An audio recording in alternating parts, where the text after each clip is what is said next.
ក្នុងគ្រាដែលភាពតានតឹងផ្នែកពាណិជ្ជកម្មរវាងអាមេរិកនិងចិននៅតែបន្តនៅឡើយនោះក្រុមហ៊ុនអ្នកផលិតរថយន្តអគ្គិសនី Tesla បានសម្រេចចិត្តកាត់បន្ថយការលក់រថយន្តអគ្គិសនីរបស់ខ្លួនមួយភាគធំចូលទៅទីផ្សារចិនដែលជាប្រភពចំណូលដ៏សំខាន់មួយរបស់ខ្លួនរបាយការណ៍ដែលត្រូវបានធ្វើឡើងដោយ PCMag នឹងត្រូវបានដកស្រង់ចេញផ្សាយដោយកាសែត South China Morning Post បានអះអាងថាក្រុមហ៊ុន Tesla បានបង្ខំចិត្តនៅក្នុងការបិទលក់ទាំងស្រុងនៅរថយន្ត Model S និង Model X នៅក្នុងទីផ្សារប្រទេសចិនហើយជាលទ្ធផលភ្លាមអ្នកបញ្ជាទិញជនជាតិចិនគឺមិនអាចស្នើសុំទិញ model ទាំងពីរនេះបានទៀតនៅឡើយ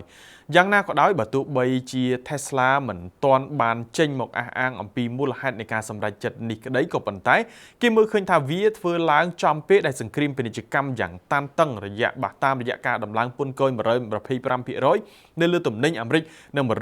145% នៅលើទំនិញរបស់ចិនយ៉ាងណាក្តីសម្រាប់ Model 3 និង Model Y ដែលផលិតចេញពីរោងចក្រធំរបស់ Tesla នៅក្នុងទីក្រុងសៀងហៃនៅតែអាចទទួលការបញ្ជាទិញជាធម្មតានៅឡើយខណៈដែលអតិថិជនជាជនជាតិចិនមួយចំនួននៅតែចូលចិត្ត Tesla និងហ៊ានចំណាយលុយច្រើនជាងមុនសម្រាប់ Model Tesla ទាំងនោះលោកប្រធានផ្នែកលក់នៃក្រុមហ៊ុនរថយន្តគឺវ៉ាងហ្សាវអូតូនៅក្នុងទីក្រុងសៀងហៃលោកហ្សាវហ្សិនបានលើកឡើងបែបនេះថាគ្មានជនជាតិចិនណានឹងទទួលយកតម្លៃថ្មីរបស់ Tesla ដែលមានទំហំដល់ទៅទ្វេដងទាំងអស់នោះទេមិនត្រឹមតែប៉ុណ្ណោះរថយន្ត model ទំនើបទាំងនោះគឺមិនមែនជា model ពេញនិយមនៅក្នុងទីផ្សារចិនទៀតនោះឡើយគួរឲ្យដឹងដែរថាក្រុមហ៊ុន Tesla មុនការសម្រេចចិត្តនេះគឺបានខិតខំព្យាយាមយ៉ាងខ្លាំងរួចទៅហើយដើម្បីដោះស្រាយបញ្ហាធ្លាក់ចុះនៃប្រតិបត្តិការលក់ក៏ប៉ុន្តែ